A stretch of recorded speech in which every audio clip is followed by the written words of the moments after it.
mugabanye inzangano nabuze ibyo mwandika murarapa voka imboneka rimwe nka purosi reka mbabwire mbarangirizeho n'ubundi mwararangiye ubwo ushaka kubariza mu tubari ntugitana n'indangamirwa wowe wizeye ko bazakurangamira ahubwo bazaguha nyoko n'ubundi uruwa nyoko niwaje witeguye izo ngaruka urahura n'abagaruka bakakugarura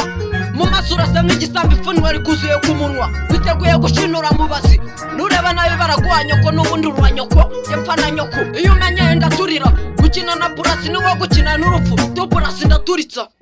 nukumve biti kurikira amagambo avugwa bana iyo nyashi wose ari umubore kuba ubuno bwacu baranyerera nk'uwikoreye pa amabuno manini niyo abarusha kubyina n'inyama zasusi n'iny'imbunda nango umwambi nkamenyera umuheto isasura nk'amaranga yabona ibicu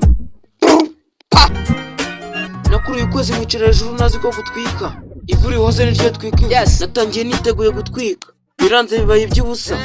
itafari rimwe niryubaka inzu kanere hatanu ndebe muravuga muri rurusa n'ubundi nzagira aho nshaka bonaze umuseke mu madebe ngo uratera amarangi nyagasambu duhora ku muco akagaruka mwaka gufana utaza abatwika nibyo bikwicira ubuzima sinshaka kuzaharira bambara amakoti icyango kirenze ngo bapushike iyo midari niba ushaka kugira ngo ugafate komeza ukore reka tubivuge kuriya n'ubundi ni nk'akagaruka mwaka nuko mushaka kuzana inzangano